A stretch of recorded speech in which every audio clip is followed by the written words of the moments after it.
Hey everybody, it's Tyler with Gaia Force Gaming, and I am here on the heels of the TAK Regional for the BT6 No Starters meta. And today I came third, losing in the finals with a particularly interesting deck. So I wanted to share it with y'all. Some of y'all, if you were watching Max's stream, got to see a small part of my run. But I went 7-1 in an 8-round event, losing in the finals with green OTK. So a lot of people have been asking me about the list, so I figured I'd talk about it, talk about why I chose it, and yeah, let's just get right into it.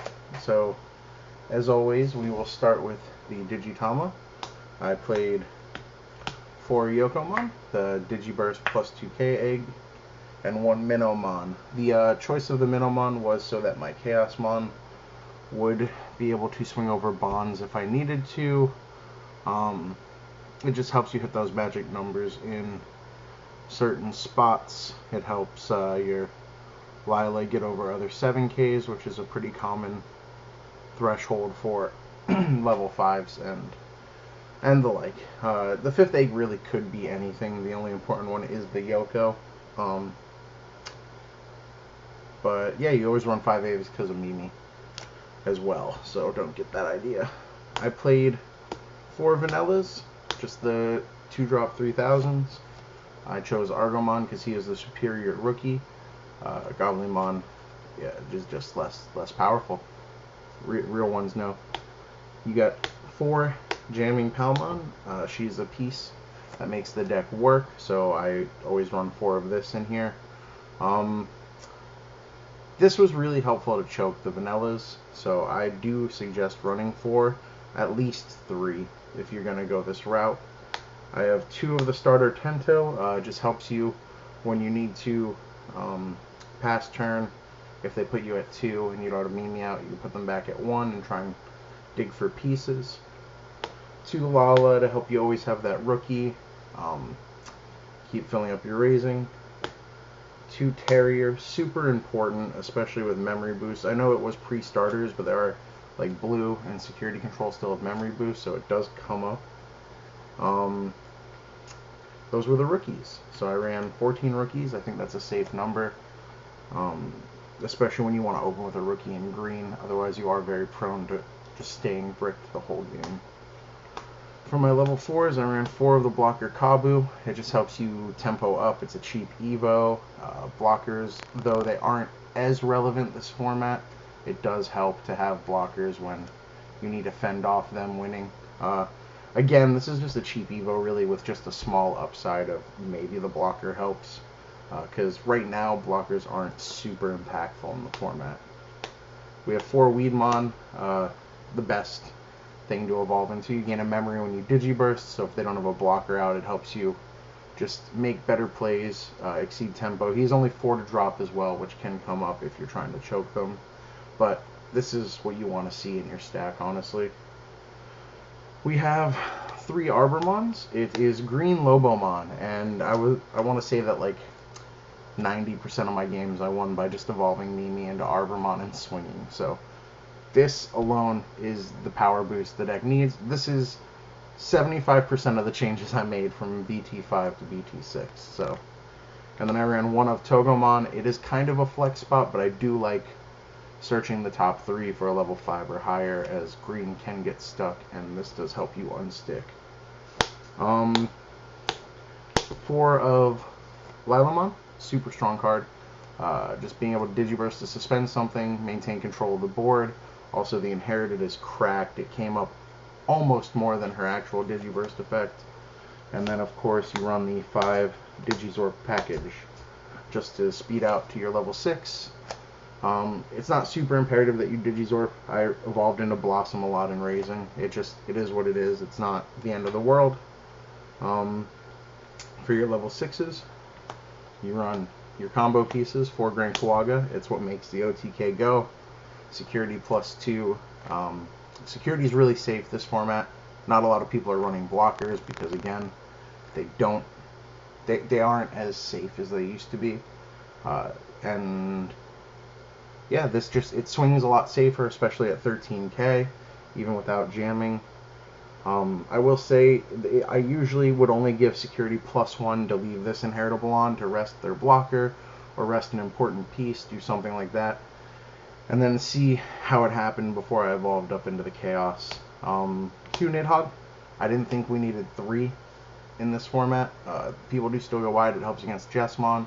It helps against certain matchups, but Nidhogg is still amazing. I just don't think it is necessary at 3 like it was in previous formats. One of Ancient Troymon helped a lot when I did see it. You get to choose the 2 that get suspended when they attack, so against Bond of Friendship it's really good. Against people who go wide it's really good, and when it dies you get to drop an Arbormon. So that was my only changes from 5 to 6, was the 3 Arbor, 1 Troy. Then of course, to complete the quote-unquote OTK, you have your 3 Chaosmon. After that, it maintains the piercing. Chaosmon is super safe in this format too. Not a lot of things answer him. So a level 7 at 14k feels great. We have the 3 Mimi. You need at least 3 because you want to see it with the Arbormon. This is like, after you put them at 0, they answer your board. It doesn't matter. You evolve to that and win.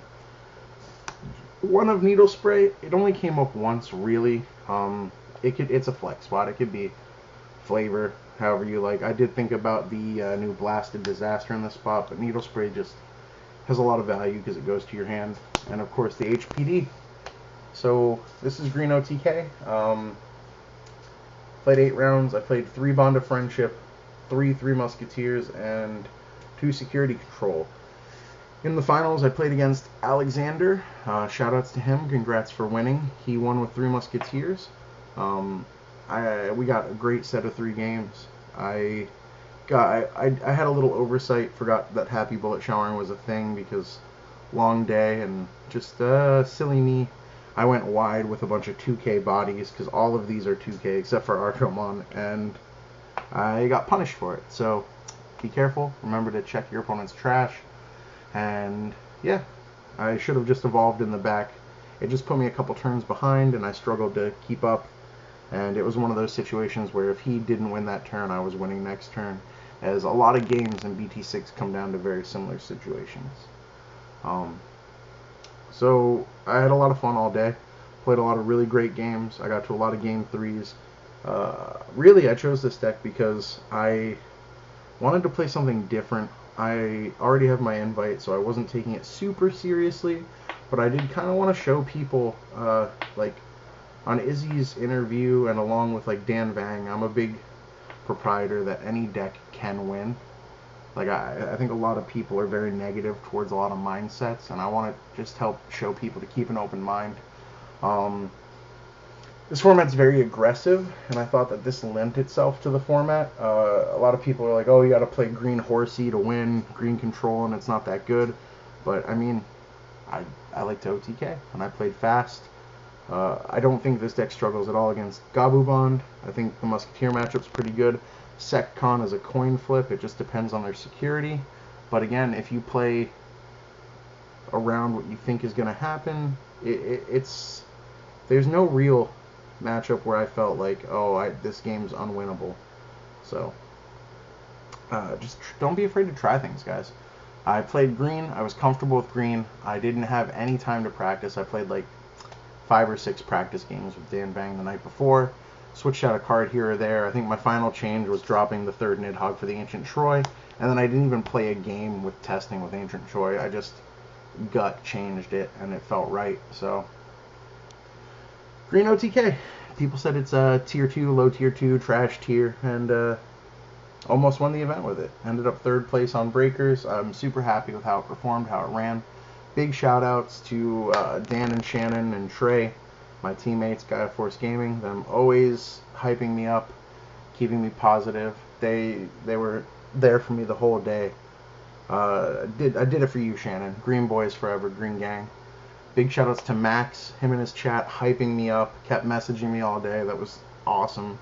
And just big shoutouts to everyone who watches these videos. And like, I know I took a day or two to post this video because I've been a little busy after the event, but just all the messages from people like wanting to see the list and congratulating me. It was really surreal, guys. I do love this community, and I love you guys, and I'm just blessed. Don't know what else to say. So, don't let your dreams be dreams. If you want to play green, play green. If you want to play purple. We're doing it with rogue decks. We're doing it with tier 1 decks. We're just out here doing it. Gaia Force Gaming 2022, baby. It's going to be our year. Love you guys.